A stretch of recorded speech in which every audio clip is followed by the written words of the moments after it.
కనీసం సంఘం పెట్టుకునే హక్కు లేదు, మాట్లాడే హక్కు లేదు. వ్యక్తి ఛాతి దానికి ఫలితంగా 139 సంవత్సరాల క్రితం 1886 అమెరికా పట్టణం చికాగో నగరంలో వేలాది మంది కార్మికులు తమ హక్కుల కోసం భూస్వామ్య విధానానికి వ్యతిరేకంగా, పెట్టుబడిదారి విధానానికి వ్యతిరేకంగా 8 గంటల పని కావాలని చెప్పేసి కొట్లాడుతున్నటువంటి తరుణంలో అక్కడ పెద్ద ఎత్తున ఆందోళన సమ్మె చేపడితే అక్కడ ఉన్నటువంటి ప్రభుత్వం మొత్తం లాఠీ చార్జ్ చేసి కాల్పులు జరిపితే 6 మంది చనిపోయారు.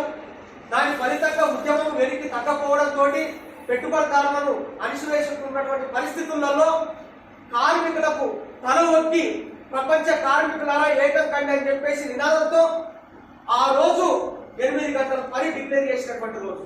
కానీ 139 సంవత్సరాల క్రితమే మనం 8 గంటల పని సాధించుకుంటే ఇప్పుడు ఈ కంప్యూటర్ యుగంలో ఇంత మేధస్సు డెవలప్ అవుతున్నటువంటి ఈ సందర్భంలో ఇవాళ 2020 సెప్టెంబర్లో 44 కార్మిక చట్టాలను 4 కోడ్లుగా మార్చి మన కేంద్ర ప్రభుత్వము ఇవాళ 4 కోర్సులు తీసుకొచ్చి దాంట్లో 12 గంటలు పని చేయాలని, 14 గంటలు పని చేయాలని చెప్పేసి చట్టాన్ని తీసుకురావడం జరుగుతుంది. అది అమలు కాలే. కార్మిక సంఘాల ఒత్తిడి ఫలితంగా ఇవాళ 5 సంవత్సరాల నుండి ఆ జీవో అమలు కాలే. ఒకవేళ ఆ జీవో అమలైనవైతే మనకు రేపు సంఘం పెట్టుకుని, ఇప్పుడు యూనియన్ పెట్టుకోవాలంటే 7 మంది ఉంటే సంఘం పెట్టుకోవచ్చు. కానీ దాని తర్వాత ఆ జీవో అమలైతే 60 మంది ఉండాలి. ఒక ప్రభుత్వ పరిశ్రమను మూసివేయాలంటే, లాగౌట్ అయిందంటే ముందు ప్రభుత్వం అనుమతి తీసుకోవాలి. అలా అనుమతి తీసుకోకుండానే ఇవాళ ఇష్టం ఉన్నట్టు యాజమాన్యాలకు ఇష్టానుసారంగా హక్కులు కల్పించే విధంగా ఎప్పుడైనా పని చేసుకోవచ్చు, ఎప్పుడైనా చార్జ్ చేసుకోవచ్చు.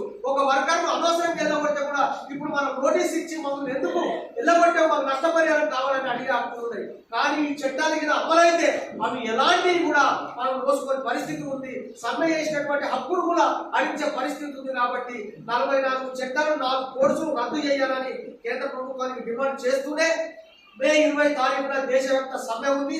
అలాగే కనీస పెన్షన్ కూడా ఇవాళ ఈపీఎఫ్ పెన్షన్ కేవలం మనకు 1000-1500 వస్తా ఉంది. కానీ 115 రూపాయలు మన డబ్బు పిఎఫ్ లో జమ అవుతా ఉంటే ఆ డబ్బుకు మామూలు 8.5 వడ్డీ శాతం ఇచ్చి మన డబ్బును షేర్ మార్కెట్ వల్ల తిప్పుతున్నారు తప్ప కార్మికులకు కనీసం 6,000 పెన్షన్ 9,000 పెన్షన్ ఇచ్చేటటువంటి పరిస్థితి లేదు.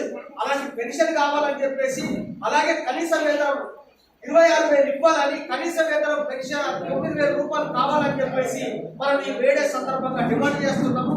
కాబట్టి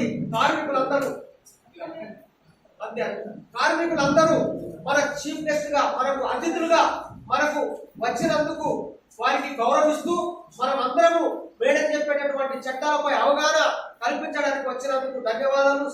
టీయూసీఐ జిల్లా కమిటీ నుంచి తెలియజేస్తూ, మేడంకు అభినందనలు తెలియజేస్తూ మేడం గారు మాట్లాడవలసిందిగా